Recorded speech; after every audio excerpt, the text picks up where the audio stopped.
Okay, gather round and turn down the lights for this one. This account is unsettling to say the least. It comes from a user who wishes to remain anonymous, and honestly, after hearing it, you might understand why. They titled it simply, "The Man in the Alley." Our narrator, let's call him Alex, was walking home late one Tuesday night. It was past midnight, the streets mostly deserted. To save some time, he decided to cut through a narrow alleyway he usually avoided. One of those dimly lit passages between two old buildings, perpetually smelling of damp concrete and overflowing bins.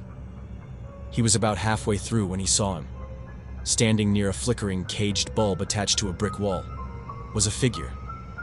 At first, Alex just registered a shape, someone tall and lanky, silhouetted against the weak light.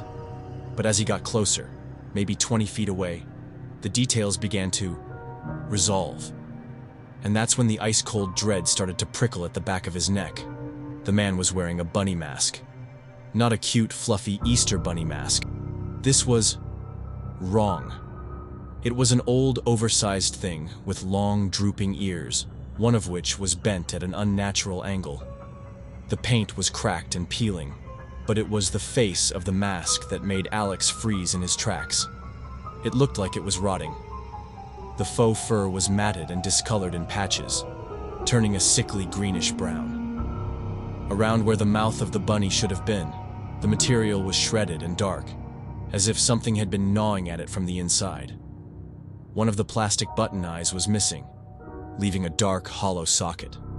The other, still attached, stared blankly ahead. But it was the overall texture, the way the light caught it.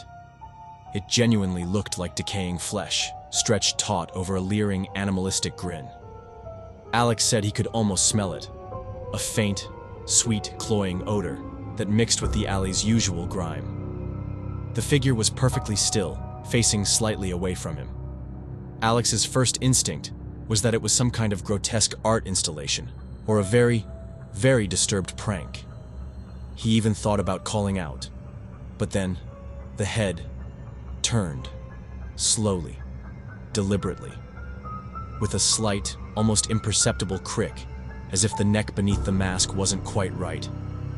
The remaining button eye, and that dark, empty socket, fixed on Alex. He couldn't see the man's actual eyes behind the mask, but he felt a gaze so intense, so malevolent. It was like a physical weight pressing down on him. Alex said his lungs seized up. He couldn't breathe, couldn't move. The figure just stared. The rotting bunny face, with its fixed, decaying smile, seemed to grow larger in the dim light. Then, one of the figure's hands, which had been hanging limply at its side, began to lift. Slowly. The fingers were long and pale, looking almost skeletal against the dark fabric of a worn-out jacket. That's what broke the paralysis. Alex didn't wait to see what the hand was going to do. He turned and ran. Faster than he thought possible, back the way he came, bursting out of the alley and onto the relative safety of the empty street. He didn't look back until he was blocks away, under a bright streetlight, his heart pounding like a drum. He never saw the figure again. He never took that shortcut, day or night. He tried to rationalize it. A homeless person with a disturbing sense of style, a misguided artist.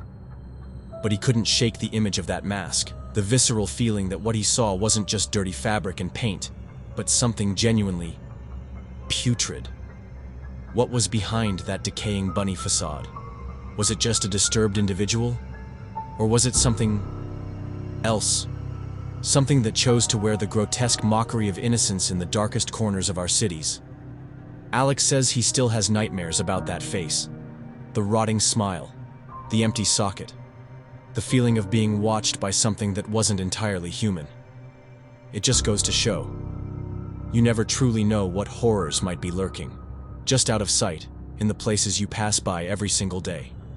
So, be careful out there. And perhaps, stick to the well-lit paths. You never know who or what might be waiting in the shadows.